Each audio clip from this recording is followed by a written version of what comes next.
ऐ खुदा दर्श तू दिखा, राह से हो चुके हैं हम जुदा। ऐ खुदा दर्श तू दिखा, राह से हो चुके हम जुदा। जिंदगी बिन खुदा की जिंदगी नहीं, जिंदगी नहीं। मौत भी बिन खुदा की मौत ही नहीं, मौत ही नहीं। ऐ मसीहा तू हमें बचा, ऐ मसीहा तू हमें बचा। पाप की नैया को तू भंवर में डुबा। ऐ खुदा दर्श तू दिखा, राह से हो चुके हम जुदा। ऐ खुदा दर्श तू दिखा, राह से हो चुके हम जुदा। अब भी वक्त है यीशु पास आओ, पास आओ। यीशु के चरणों पर शीश नवाओ, शीश नवाओ। घर यीशु पर लाओ तुम ईमान, घर यीशु पर लाओ तुम ईमान। अपने अपने पाप से पाओगे शिफा। ऐ खुदा दर्श तू दिखा, राह से हो चुके जुदा। ऐ खुदा दर्श तू दिखा, राह से हो चुके हम जुदा। पिता और पुत्र और पवित्र आत्मा के नाम पर आमीन। हमारे प्रभु यीशु ख्रिस्त की कृपा, ईश्वर का प्रेम तथा पवित्र आत्मा का साहचर्य आप सबको प्राप्त हो और आपकी आत्मा के साथ। यीशु में मेरे प्रिय भाई और बहनों, हम लोग चालीसे के चौथा सप्ताह में प्रवेश कर रहे हैं। 3 सप्ताह हम लोग गहन रूप से प्रभु के वचनों पर मनन चिंतन करते हुए, त्याग, तपस्या और उपवास करते हुए हम अपने जीवन पर मनन चिंतन कर रहे हैं। चौथा सप्ताह हमें विशेष रूप से ईश्वरीय योजना को समझने का और उसे अपने जीवन में उतारने का एक सुनहरा अवसर देता है। हम वचनों के माध्यम से मनन चिंतन करने की कोशिश करेंगे कि हमारे लिए ईश्वर की क्या योजना है और उस योजना को हम किस प्रकार से अपने जीवन में निर्वाह कर सकते हैं। हम नबी ईसायास के ग्रंथ अध्याय 55 वाक्य संख्या 8 में पढ़ते हैं, जहाँ पर प्रभु कहते हैं कि तुम्हारे विचार मेरे विचार नहीं है, तुम्हारा मार्ग मेरा मार्ग नहीं है। अर्थात हमारा जो सोच है, समझ है, वो ईश्वरीय सोच और समझ से अलग होता है। ईश्वरीय सोच प्रेम, दया, क्षमा, सेवा और दूसरों को प्रोत्साहित करने के लिए होता है। लेकिन हम जानते हैं, हम मनुष्य होने के नाते हम सांसारिकता के मोह माया में पड़ जाते हैं और हमारी विचारधारा और हमारी सोच उन्हीं के अनुरूप बन जाती है।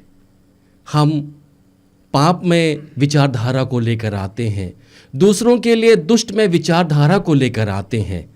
आइए, जब हम लोग इस मिस्सा पूजा बलिदान को अर्पित करने के लिए हम आए हैं, प्रभु से बल मांगे कि वे हमारे विचारधारा को, हमारे सोच को, हमारे शब्द को बदल दे और अपने शब्दों के अनुरूप हमें बोलने की शक्ति दे, अपने शब्दों के अनुरूप हमें सोचने की शक्ति दे, ताकि हम अपने जीवन में ईश्वरीय योजना को समझते हुए हम ईश्वर के मार्ग पर चलते रहें।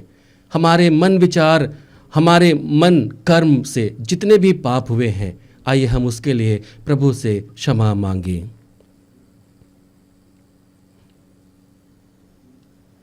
प्रभु से क्षमा मांगते हुए आइए हम लोग बड़े भक्ति भाव से दया याचना का गीत गाएं। दया करे भगवन, कृपा करे भगवन, क्षमा करे भगवन, हमारे पाप करम। दया करे भगवन,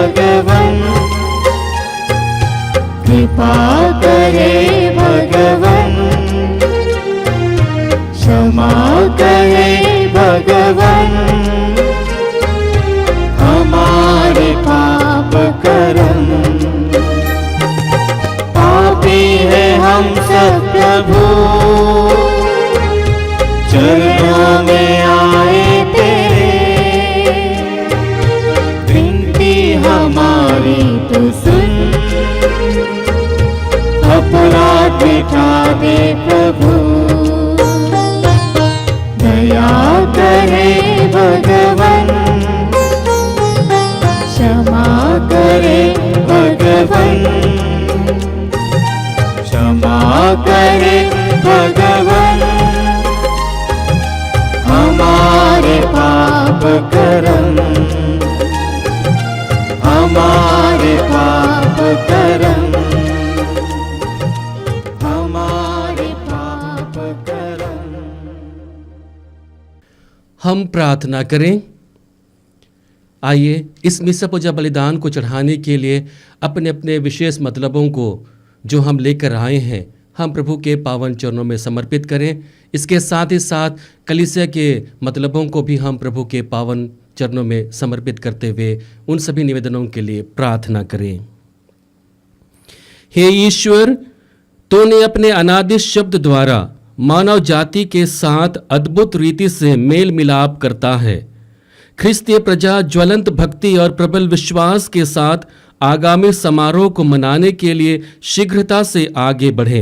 हम यह प्रार्थना करते हैं अपने प्रभु और तेरे पुत्र यीशु ख्रिस्त के द्वारा, जो तेरे तथा पवित्र आत्मा के संग एक ईश्वर होकर युगानुयुग जीते रहते और राज्य करते हैं। आमीन।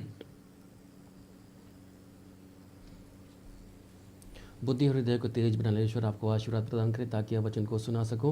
पिता और पुत्र और पवित्र आत्मा के नाम पर आमीन।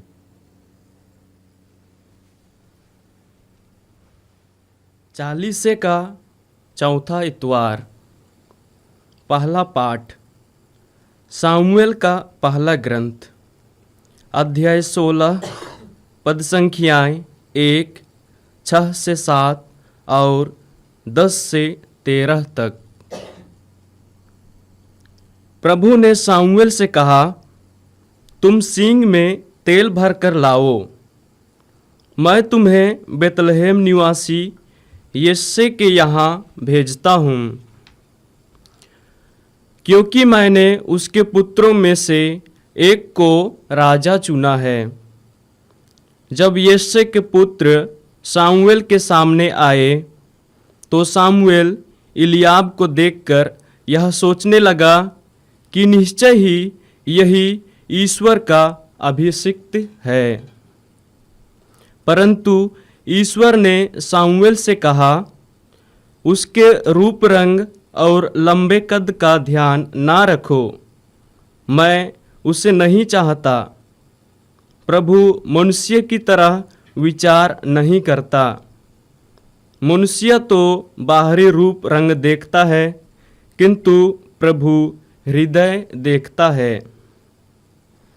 जब यिशै अपने 7 पुत्रों को सामुएल के सामने उपस्थित कर चुका तो सामुएल ने यिशै से कहा, प्रभु ने उनमें से किसी को नहीं चुना।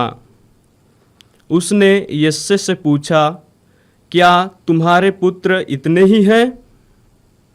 यिशै ने उत्तर दिया, सबसे छोटा यहाँ नहीं है, वह भेड़ें चरा रहा है। तब सामुएल ने यिशै से कहा, उसे बुला भेजो। जब तक वह ना आए हम भोजन पर नहीं बैठेंगे। इसलिए यिशै ने उसे बुला भेजा। लड़के का रंग गुलाबी, उसकी आंखें सुंदर और उसका शरीर सुडौल था। ईश्वर ने सामुएल से कहा, उठो, इसी को अभिषिक्त कर दो। यह वही है। सामुएल ने तेल का सिंग हाथ में ले लिया और उसके भाइयों के सामने ही उसका अभिषेक किया। ईश्वर का आत्मा दाऊद पर छा गया और उसी दिन से उसके साथ विद्यमान रहा। यह प्रभु की वाणी है। ईश्वर को धन्यवाद। मैं कभी तुम्हारा साथ ना छोड़ूंगा, मैं कभी तुम्हारा साथ ना छोड़ूंगा। दुनिया के अंतिम क्षणों तक साथ रहूंगा, आंधी हो चाहे तूफान हो संग चलूंगा। मैं कभी तुम्हारा साथ ना छोड़ूंगा, मैं कभी तुम्हारा साथ ना छोड़ूंगा। जीवन मैंने तुम्हारी खातिर कर दिया कुर्बान, जीवन तुम्हारा प्रेम है मेरा क्रूस पे बलिदान। जीवन मैंने तुम्हारे खातिर कर दिया कुर्बान, जीवन तुम्हारा प्रेम है मेरा क्रूस पे बलिदान। मनुष्य बनकर तुम्हें बचाया, मैं हूँ तुम्हारे लिए, बस तुम्हारे लिए। मैं कभी तुम्हारा साथ ना छोड़ूंगा, मैं कभी तुम्हारा साथ ना छोड़ूंगा, ना छोड़ूंगा, ना छोड़ूंगा। दूसरा पाठ एफेसियों के नाम संत पौलुस का पत्र, अध्याय 5, पद संख्याएं 8 से 14 तक। आप लोग पहले अंधकार थे, अब प्रभु के शिष्य होने के नाते ज्योति बन गए हैं। इसलिए ज्योति की संतान की तरह आचरण करें। जहाँ ज्योति है वहाँ हर प्रकार की भलाई, धार्मिकता तथा सच्चाई उत्पन्न होती है। आप इसका पता लगाते रहें कि कौन सी बातें प्रभु को प्रिय हैं। लोग अंधकार में जो व्यर्थ के काम करते हैं उनसे आप दूर रहें और उनकी बुराई प्रकट करें। जो काम वे गुप्त रूप से करते हैं उनकी चर्चा करने में भी लज्जा आती है। ज्योति इन सब बातों की बुराई प्रकट करती है और इनका वास्तविक रूप स्पष्ट कर देती है। ज्योति जो कुछ आलोकित करती है वह स्वयं ज्योति बन जाता है। इसलिए कहा गया है, नींद से जागो, मृतकों में से जी उठो और मसीह तुमको आलोकित कर देंगे। यह प्रभु की वाणी है। ईश्वर को धन्यवाद। वंदन ईश्वर वंदन हो, ईश्वर वचन को वंदन हो। वंदन ईश्वर वंदन हो, ईश्वर वचन को वंदन हो। जीवन दायक इस वाणी को, जीवन दायक इस वाणी को मन में प्रकाशित करिए नाम, मन में प्रकाशित करिए नाम। वंदन ईश्वर वंदन हो, ईश्वर वचन को वंदन हो। वंदन ईश्वर वंदन हो, ईश्वर वचन को वंदन प्रभु आप लोगों के साथ हो। और आपकी आत्मा के साथ। संत यूहन्ना के अनुसार पवित्र सुसमाचार। हे प्रभु तेरी महिमा हो। रास्ते में यीशु ने एक मनुष्य को देखा जो जन्म से अंधा था। उनके शिष्यों ने उनसे पूछा, गुरुवर, किसने पाप किया था, इसने अथवा इसके माँ बाप ने, जो यह मनुष्य जन्म से अंधा है? यीशु ने उत्तर दिया, ना तो इस मनुष्य ने पाप किया है और ना इसके माँ बाप ने। वह इसलिए जन्म से अंधा है कि इसे चंगा करने से ईश्वर का सामर्थ्य प्रकट हो जाए।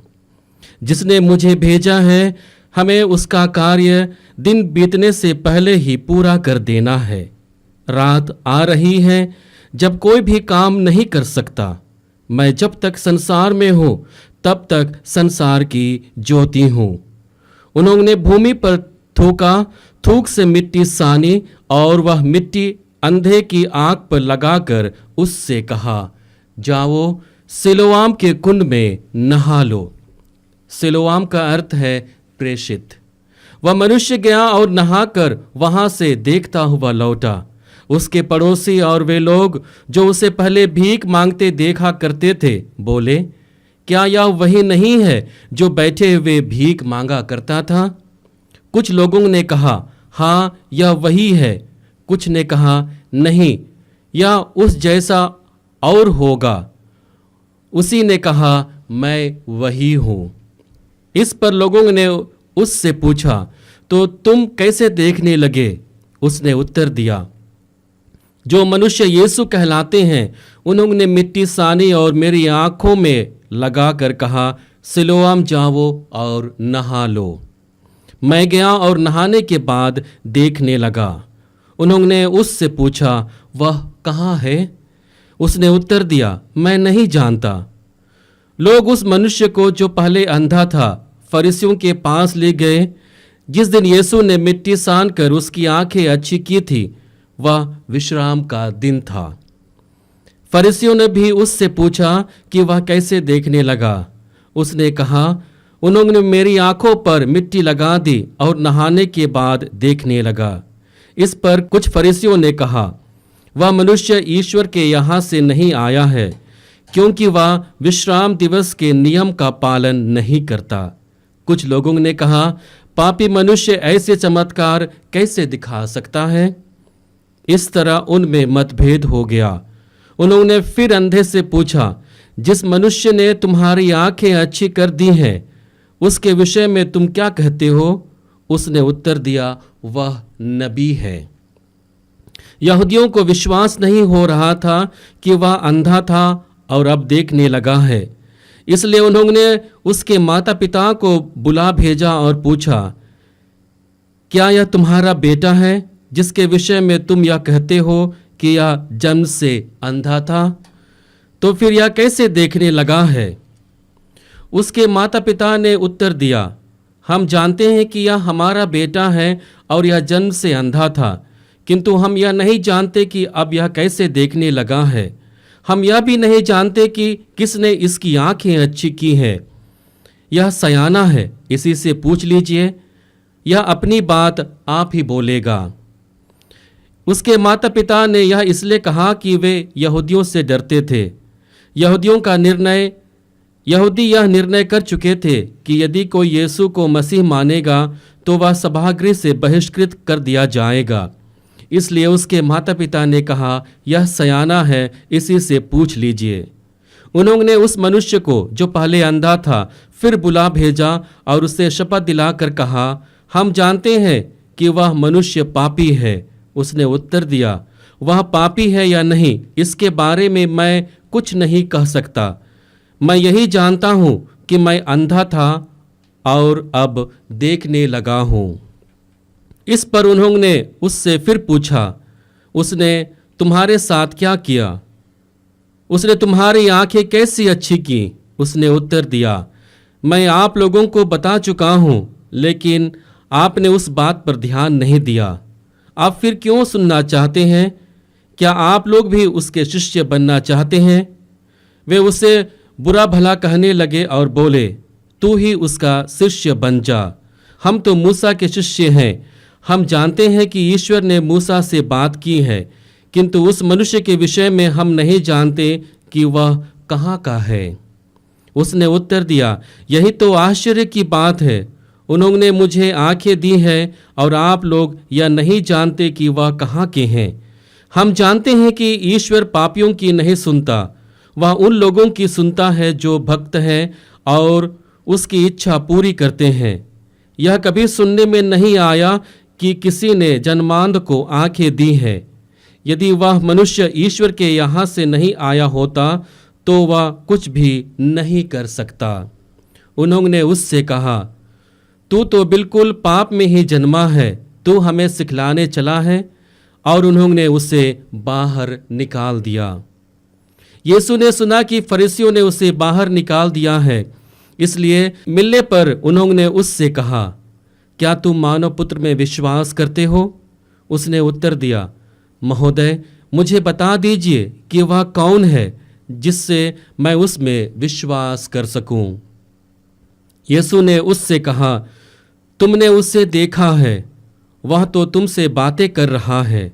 उसने उन्हें दंडवत करते हुए कहा, प्रभु, मैं विश्वास करता हूँ।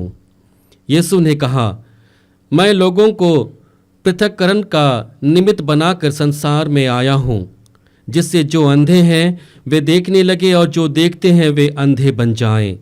जो फरीसी उनके साथ थे वे यह सुनकर बोले, क्या हम भी अंधे हैं? यीशु ने उनसे कहा, यदि तुम लोग अंधे होते तो तुम्हें पाप नहीं लगता, परंतु तुम ही कहते हो कि हम देखते हैं, इसलिए तुम्हारा पाप बना रहता है। यह प्रभु का पवित्र सुसमाचार है। हे क्रिस्त, तेरी स्तुति हो। यीशु में मेरे प्रिय भाई और बहनों, जैसा कि मैंने मिसा के प्रथम में कहा था कि 40 का जो चौथा सप्ताह है, विशेष रूप से हमें ईश्वरीय योजना को जो हमारे लिए है, हमारी कलीसिया के लिए है, हमारे समुदाय के लिए है, उसे समझने का एक अवसर देता है। आज का पहला पाठ जो सामुएल के पहले ग्रंथ से लिया गया है, हम लोगों ने देखा कि किस प्रकार से नबी सामुएल राजा की खोज करने के लिए निकलते हैं और यिशै के घर में प्रवेश करने के बाद संभवतः उनके बड़े बेटे को देखता है जो लंबा चौड़ा कद काठा होता होगा, जो अच्छा तगड़ा मोटा बलवान था होगा। उसे लगा कि संभवतः यही वह व्यक्ति है जिसे ईश्वर ने उसकी प्रजा का राजा बनाने के लिए चुन लिया है। लेकिन हम देखते हैं कि ईश्वर की योजना कुछ और थी। संभवतः नबी सामुएल अपने सोच विचार को ईश्वर के सोच विचार से जोड़ने की कोशिश करता है और इसलिए वह अपने मन ही मन कहता है कि वह ईश्वर की योजना को पूरा करने वाला है। लेकिन हम जानते हैं प्रभु कहता है कि तुम बाहरी रंग रूप को देखते हो, लेकिन ईश्वर क्या देखता है? ईश्वर हृदय को देखता है, ईश्वर आंतरिक भावना को देखता है। और हम देखते हैं कि बाद में दाऊद आता है और ईश्वर की योजना पूरी होती है। नबी सामुएल उसको अभिषेक देता है और इस्राएली जनता का राजा नियुक्त करता है। कल हम लोगों ने सुसमाचार में सुना था जो लूकस के सुसमाचार अध्याय 18 वाक्य संख्या 9 से लेकर 14 के बीच में था। यहाँ पर हम लोग देखते हैं कि किस प्रकार से ईश्वर हृदय की भावना को देखता है और हृदय की भावना को रखने से हम ईश्वर की योजना को समझने में सक्षम होते हैं। हम देखते हैं कि उस अध्याय में 2 लोग प्रार्थना करने के लिए जाते हैं, एक नाकेदार और दूसरा फरीसी। फरीसी संभवतः अपने विचारों में घमंड को लेकर आता है, वह अपने ही विचारों को लेकर जाता है, सोचता है कि मैं जो अच्छा करता हूँ ईश्वर उसे पसंद करता है और उसी के अनुरूप ईश्वर उसे आशीर्वाद देगा और वह अपनी योजना को पूरा करने लगता है। लेकिन हम देखते हैं यीशु कहता है कि वह नहीं बल्कि यह पाप मुक्त होकर अपने घर गया। हम देखते हैं कि नाकेदार ईश्वर की ओर सर उठाकर देखने में असमर्थ था। वह बार बार अपनी छाती को पीटते हुए अपने को दीन बना रहा था, हृदय की भावनाओं को प्रभु के सामने रख रहा था और प्रभु उसे ही आशीर्वाद देते हैं। यीशु में मेरे प्रिय भाई और बहनों, आज के दूसरे पाठ को जब हम लोग देखते हैं जो एफेसियों के नाम संत पौलुस के पत्र से लिया गया है, यहाँ पर संत पौलुस ईश्वरीय योजना को समझने का एक मार्ग बताते हैं और कहते हैं आप इसका पता लगाते रहें कि कौन सी बातें प्रभु को प्रिय है। हम लोगों को लगातार यह कोशिश करना है अपने जीवन में कि हमारा जो बात व्यवहार है क्या वह प्रभु को प्रिय है, हमारी जो मानसिकता है क्या वह प्रभु को प्रिय है, हमारे जो संबंध है एक दूसरे के साथ में, कलीसिया के साथ में, अपने आस पड़ोस के रहने वालों के साथ में, क्या वह प्रभु को प्रिय है। और जब प्रभु को प्रिय नहीं होती है तो यहाँ एक विरोधाभास होता है। यदि प्रभु को प्रिय होती है तो हम ज्योति की संतान बन जाते हैं, जिसे यहाँ पर संत पौलुस एफेसियों को बताते हैं। और अच्छे कार्य ज्योति की संतान बनने के कारण हमसे संपादित होते हैं, क्योंकि यीशु मसीह हमारी ज्योति बनकर हमारे जीवन में आते हैं और ईश्वरीय कार्य हमारे जीवन के द्वारा संपन्न होती है। वहीं दूसरी ओर जब हम ईश्वरीय योजना को समझने में असमर्थ हो जाते हैं, अपने मानवीय स्वभाव को लेकर आगे आते हैं, तो हमारी योजना अंधकार में होती है। हम उस मनुष्य के समान होते हैं जो संभवतः अंधकार में भटकता रहता है, जो संभवतः अंधकार के फल उत्पन्न करता है। आज हमको जरूरत है और विशेष रूप से 40 के काल में हमें यह विशेष अवसर दिया जाता है कि हम ज्योति का फल उत्पन्न करें, हम ज्योति का वाहन करें, हम ज्योति के धारक हों और ज्योति का अनुगमन करते रहें ताकि हमारे जीवन के द्वारा अच्छे फल उत्पन्न हो। आज के सुसमाचार में हम लोग देखते हैं कि वहाँ पर ईश्वरीय विचारधारा और मनुष्य के विचारधारा में एक स्पष्ट अंतर आता है। एक जन्मांध व्यक्ति को शिष्य और यीशु दोनों देखते हैं।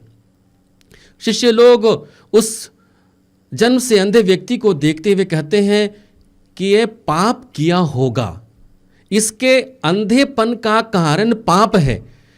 संभवतः इसने पाप किया या इसके माता पिता ने पाप किया है, इसलिए वह जन्म से अंधा है। हम देखते हैं कि किस प्रकार की मानसिकता को लेकर यीशु के शिष्य उस पर चर्चा करते हैं। लेकिन यीशु यहाँ पर एक नई विचारधारा को लेकर आते हैं और कहते हैं कि ईश्वर की महिमा और सामर्थ्य प्रकट हो, इसलिए यह व्यक्ति जन्म से अंधा है, ताकि इसके जीवन में ईश्वर की महिमा प्रकट हो।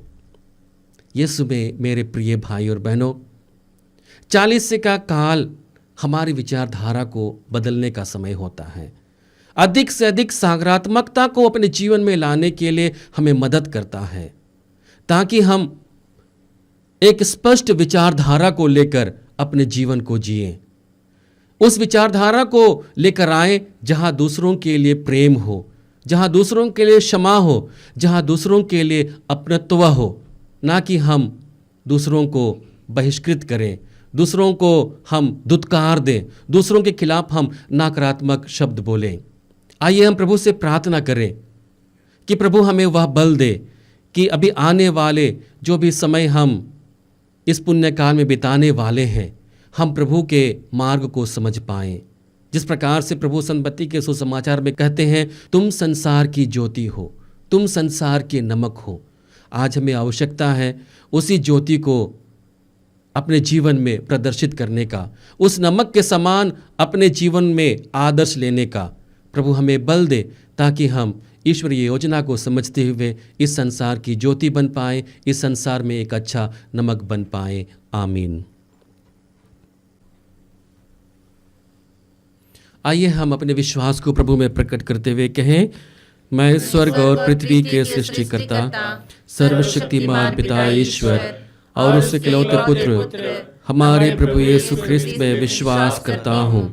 जो पवित्र आत्मा के द्वारा गर्भ में आया, कुंवारी मरियम से जन्मा, पोंतुस पिलातुस के समय दुख भोगा, क्रूस पर चढ़ाया गया, मर गया और दफनाया गया, वह अधोलोक में उतरा और तीसरे दिन मृतकों में से जी उठा, वह स्वर्ग में आरोहित पिता के दाहिने विराजमान है, वहां से जीवितों और मृतकों का न्याय करने आएगा।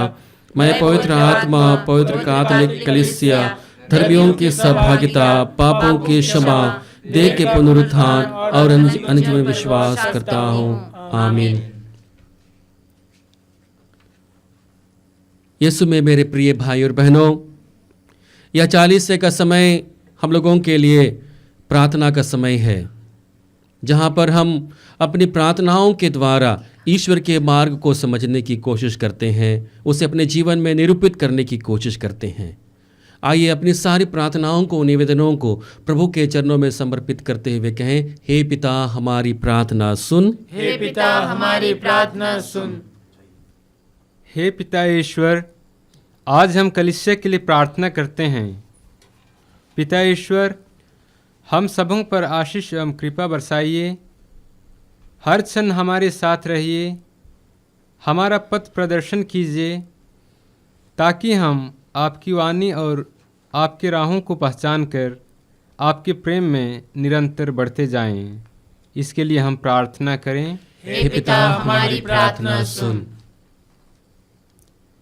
हम उन लोगों के लिए प्रार्थना करते हैं जो लंबे समय से बीमार से पीड़ित हैं। प्रभु, अपने चंगाई एवं पवित्र हाथों से स्पर्श कर उन्हें स्वस्थ कीजिए, ताकि वे जल्दी स्वस्थ होकर आपकी स्तुति और महिमा दिनों दिन गा सकें। इसके लिए हम प्रार्थना करें। हे पिता हमारी प्रार्थना सुन। हम उन सभी युवाओं के लिए प्रार्थना करते हैं जो बेरोजगार हैं और बेरोजगारी के कारण हताश और निराश हैं। प्रभु, इन दुख की घड़ियों में उनके साथ रहिए, उन्हें आत्मबल एवं मनोबल प्रदान कीजिए, जीने की कला सिखाइए, ताकि वे तनाव मुक्त होकर एक अच्छा जीवन जी सकें। इसके लिए हम प्रार्थना करें। हे पिता हमारी प्रार्थना सुन। हम उन सभी विद्यार्थियों के लिए प्रार्थना करते हैं जो इन दिनों परीक्षाएं लिख रहे हैं। प्रभु, उन्हें ज्ञान एवं सद्बुद्धि प्रदान कीजिए, विषय वस्तु को समझने की शक्ति दीजिए, ताकि वे अच्छी तरह परीक्षा लिखकर अच्छे अंक अर्जित कर सकें। इसके लिए हम प्रार्थना करें। हे पिता हमारी प्रार्थना सुन। हम उन सबों के लिए प्रार्थना करते हैं जो अनाथ हैं। प्रभु, उन पर अपनी असीम प्यार एवं दया दिखाइए, ताकि वे आपके प्यार को अनुभव कर खुशीपूर्वक जीवन जी सकें। इसके लिए हम प्रार्थना करें। हे पिता हमारी प्रार्थना सुन। आज हम विशेष रूप से ऐसे लोगों के लिए प्रार्थना करें जिनकी मानसिकता दूसरों को दुख देने का होता है, दूसरों के लिए बहुत नकारात्मक होता है और उसी में जीवन बिताते हुए स्वयं के जीवन को दुखमय बनाते हैं और दूसरों के जीवन को भी दुखमय बनाने की कोशिश करते हैं। प्रभु, ऐसे लोगों को बल प्रदान करें कि वे लोग ईश्वरीय योजना को समझ सकें, ईश्वर के प्रेम, दया और क्षमा को समझते हुए उन्हीं के आधार पर अपने जीवन को जीने में सक्षम बन पाएं। इसके लिए हम पिता से निवेदन करें। हे पिता हमारी प्रार्थना सुन। आइए, जो भी मतलब लेकर हम इस मिसा पूजा बलिदान में भाग ले रहे हैं, हम अपने सारे मतलबों को, निवेदनों को, प्रार्थनाओं को एक क्षण मौन होकर प्रभु के पावन चरणों में समर्पित करें।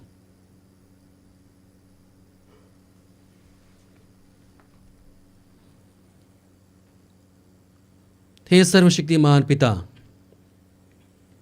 तू हमारी सारी आवश्यकताओं से परिचित है और उन्हीं के अनुरूप हमें अपने वरदानों से अनुग्रहित करता है। इन निवेदनों को कृपापूर्वक स्वीकार कर और हमें और हमारे जीवन को अपनी आशीष से भर दे। हम यह प्रार्थना करते हैं हमारे प्रभु ख्रिस्त के द्वारा। आमीन।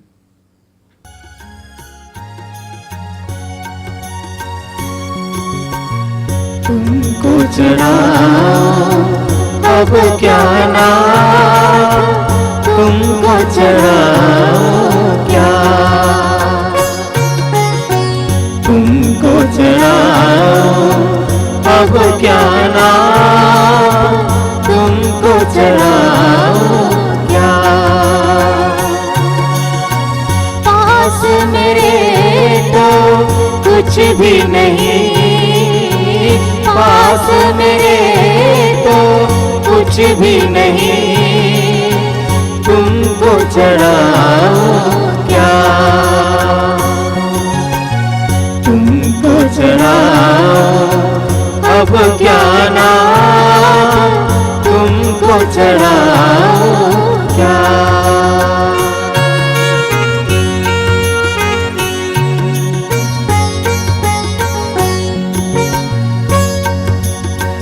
दिल में ये जो आहट आती तब प्रीति का साहस भरती।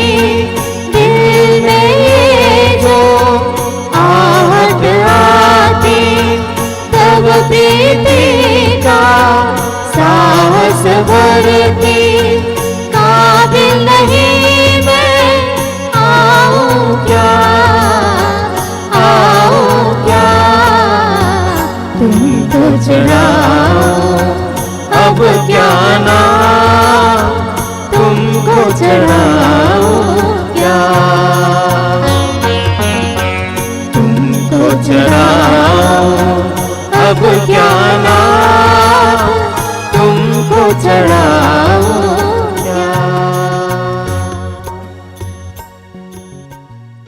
भाई और बहनों, प्रार्थना कीजिए कि सर्वशक्तिमान पिता परमेश्वर मेरा और आप लोगों के आप बलिदान ग्रहण करें। प्रभु अपने नाम की स्तुति तथा महिमा के लिए और हमारे तथा अपने समस्त पवित्र कलीसिया के लाभ के लिए आपके हाथों से बलिदान स्वीकार करें।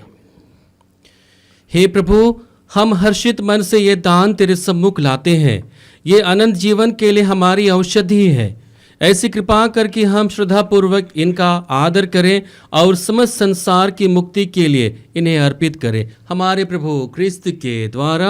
आमीन। प्रभु आप लोगों के साथ हो और आपकी आत्मा के साथ। प्रभु में मन लगाइए। हम प्रभु में मन लगाए हुए हैं। हम अपने प्रभु ईश्वर को धन्यवाद दें। यह उचित और न्याय संगत है। हे प्रभु, पवित्र पिता, सर्वशक्तिमान और शाश्वत ईश्वर, यह वास्तव में उचित और न्याय संगत है। हमारा कर्तव्य तथा कल्याण है कि हम सदा और सर्वत्र अपने प्रभु ख्रिस्त के द्वारा तुझे धन्यवाद दें। इन्होंने अंधकार में भटकती मानव जाति पर देह धारण का रहस्य प्रकट करके उसे विश्वास का दिव्य आलोक प्रदान किया और आदि पाप की दास्ता में जन्म लेने वालों को बपतिस्मा के जल से शुद्ध करके अपने दत्तक पुत्र पुत्रियां बना लिया है। इसलिए स्वर्ग और पृथ्वी के सभी प्राणी नूतन गान से तेरी आराधना करते और सभी असंख्य दूतों के साथ तेरे यशगान की घोषणा करते हैं। पवित्र पवित्र पवित्र प्रभु विश्वमंडल के ईश्वर, स्वर्ग और पृथ्वी तेरी महिमा से परिपूर्ण है। सर्वोच्च स्वर्ग में होशाना। धन्य है वे जो प्रभु के नाम पर आते हैं। सर्वोच्च स्वर्ग में होशाना।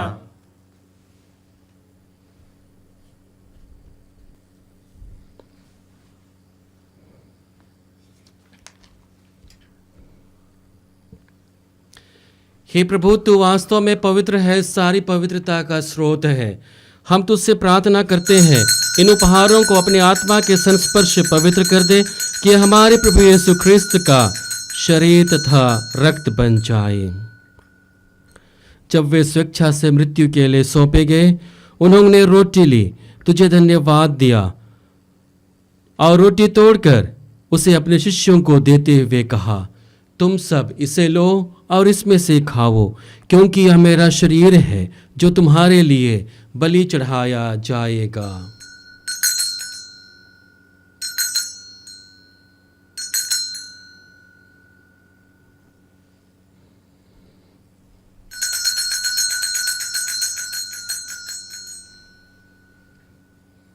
इसी भांति भोजन के बाद उन्होंने कटोरा लिया, तुझे धन्यवाद दिया और उसे अपने शिष्यों को देते हुए कहा, तुम सब इसे लो और इसमें से पियो, क्योंकि यह मेरे रक्त का कटोरा है, नवीन और अनंत व्यवस्थान का रक्त, जो तुम्हारे और बहुतों के पापों की क्षमा के लिए बहाया जाएगा। तुम मेरी स्मृति में यह करो।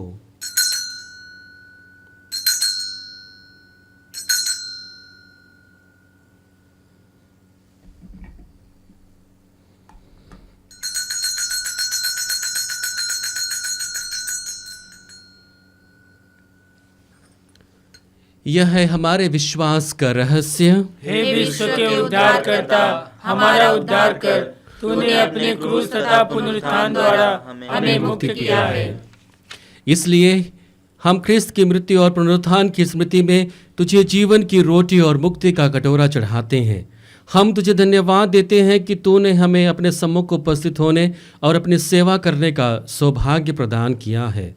हमारा नम्र निवेदन है कि हम सब ख्रिस्त का शरीर और रक्त ग्रहण करके पवित्र आत्मा के द्वारा एकता के सूत्र में बंधे रहें।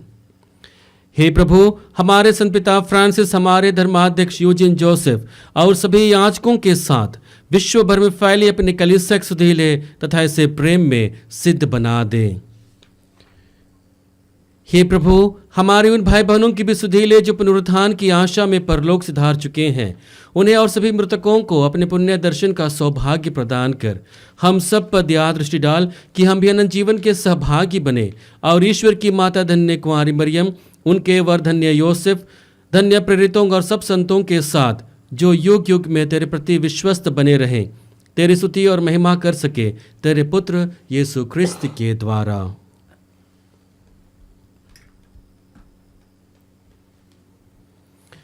इन्हीं प्रभु ख्रिस्त के द्वारा, इन्हीं के साथ और इन्हीं में, हे सर्वशक्तिमान पिता ईश्वर, पवित्र आत्मा के साथ सारा गौरव तथा सम्मान युगानुयुग तेरा ही है।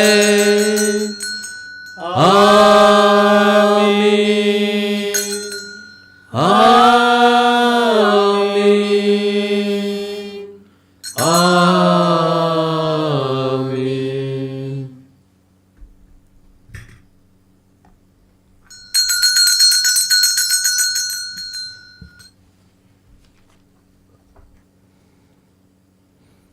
हम सब मिलकर पिता परमेश्वर से प्रार्थना करें जैसे प्रभु यीशु ने हमें सिखाया है। हे हमारे पिता जो स्वर्ग में है, तेरा नाम पवित्र माना जाए, तेरा राज्य आवे, तेरी इच्छा जैसे स्वर्ग में है वैसे पृथ्वी पर भी पूरी हो। हमारा प्रतिदिन का आहार आज हमें दे और हमारे अपराध हमें क्षमा कर जैसे हम भी अपने अपराधियों को क्षमा करते हैं, और हमें परीक्षा में ना डाल परंतु बुराई से बचा। हे प्रभु, हम तुझसे प्रार्थना करते हैं सभी बुराइयों से हमें बचा और इस जीवन में हमें कृपा पूर्वक शांति प्रदान कर। हम तेरी दया से सदा पाप से दूर और हर विपत्ति से सुरक्षित रहें और उस दिन की प्रतीक्षा करते रहें जब हमारे मुक्तिदाता यीशु ख्रिस्त फिर आकर हमारी धन्य आशा पूरी करेंगे। क्योंकि तेरा राज्य, तेरा सामर्थ्य और तेरी महिमा अनंत काल तक बनी रहती है। हे प्रभु यीशु ख्रिस्त, तूने अपने प्रेरितों से कहा है, मैं तुम्हारे लिए शांति छोड़ जाता हूँ, अपनी शांति तुम्हें प्रदान करता हूँ। तू हमारे पापों पर नहीं, अपनी कलीसिया के विश्वास पर दृष्टि डाल और उसे शांति तथा एकता प्रदान कर, तू जो युगानुयुग जीता रहता और राज्य करता है। आमीन। प्रभु की शांति सदा आप लोगों के साथ रहे और आपकी आत्मा के साथ। परस्पर प्रेम भाव रखिए। ख्रिस्त की शांति। हे ईश्वर के मेमने, तू संसार के पाप पर लेता है, हम पर दया कर। हे ईश्वर के मेमने, तू संसार के पाप पर लेता है, हम पर दया कर। हे ईश्वर के मेमने, तू संसार के पाप पर लेता है, हमें शांति प्रदान कर। हे प्रभु यीशु ख्रिस्त, मैं तेरा शरीर और रक्त ग्रहण करने वाला हूँ। यह मेरे लिए विचार और दंड का कारण न बने, बल्कि तेरी दया से सदा मेरा तन मन स्वस्थ और सुरक्षित रखे। आमीन।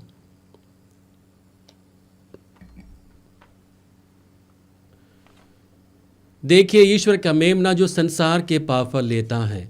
धन्य है हम जो प्रभु के इस बलि भोज में बुलाए गए हैं। हे प्रभु, मैं इस योग्य नहीं हूँ कि आप यहाँ आए, किंतु एक शब्द कह दे और मेरी आत्मा चंगी हो जाएगी।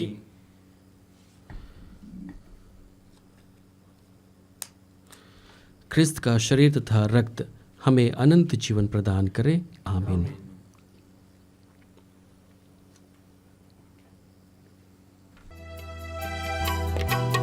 आओ यीशु आओ, मेरे दिल में आओ।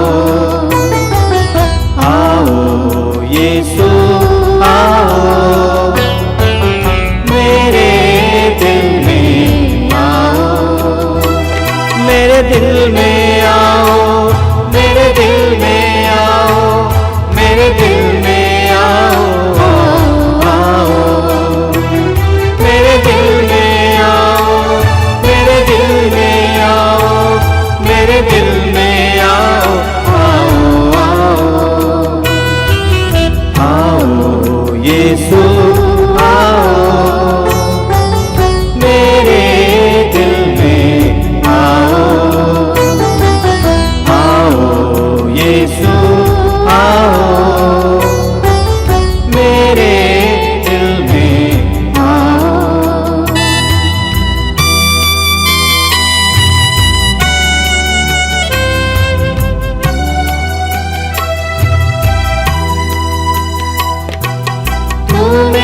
मेरा तारनहार,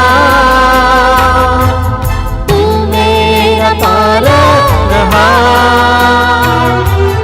तू मेरा तारनहार, तू मेरा पालनहार।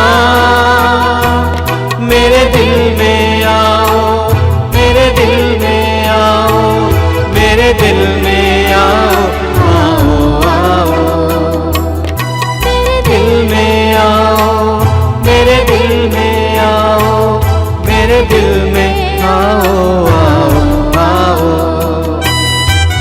आओ यीशु आओ, मेरे दिल में आओ, आओ यीशु आओ, मेरे दिल में आओ।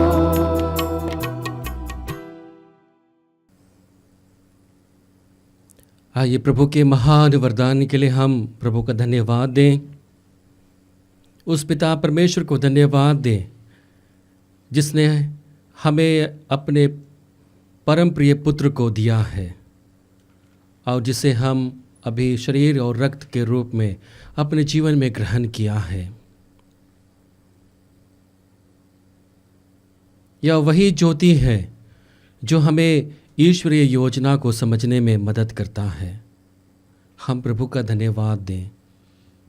धन्यवाद प्रभु मेरे जीवन में आने के लिए, मुझ जैसे निरे मनुष्य को अपनाने के लिए और मुझे अपने कृपा से भर देने के लिए।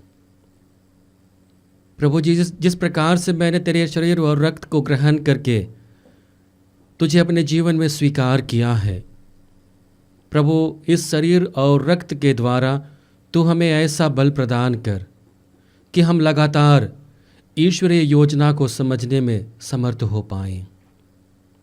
उसी योजना को पूरा करने के लिए हम सक्षम बन पाएं। प्यार के द्वारा, क्षमा के द्वारा, दूसरों को अपना कर, दूसरों को प्यार करके, जिस प्रकार से प्रभु तूने हमें सिखाया है। धन्यवाद प्रभु इस पवित्र काल में हमें मदद करने के लिए कि हम किस प्रकार से ईश्वर की योजना को पूरा कर सकते हैं। हम प्रार्थना करें। हे ईश्वर, तू इस संसार में आने वाले प्रत्येक मनुष्य को ज्योति प्रदान करता है। अपनी कृपा के आलोक से हमारा हृदय ज्योतिर्मय कर दे कि हमारे विचार सदा तेरे योग्य हो और हम सच्चे हृदय से तुझे प्यार करें। हम यह प्रार्थना करते हैं अपने प्रभु ख्रिस्त के द्वारा, आमीन। हम सर को झुकाएंगे और ईश्वर की आशीष को प्राप्त करेंगे। हे प्रभु, अपने भक्तों की पुकार पर ध्यान दे और दुर्बलों को सबल बना दे। मृत्यु के अंधकार में भटकने वालों को शाश्वत ज्योति तथा जीवन प्रदान कर।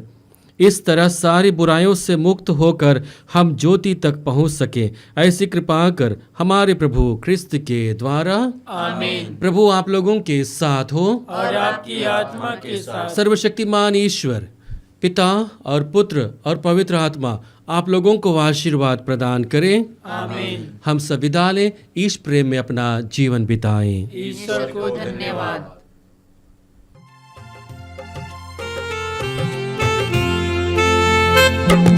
क्रूस पे कुर्बान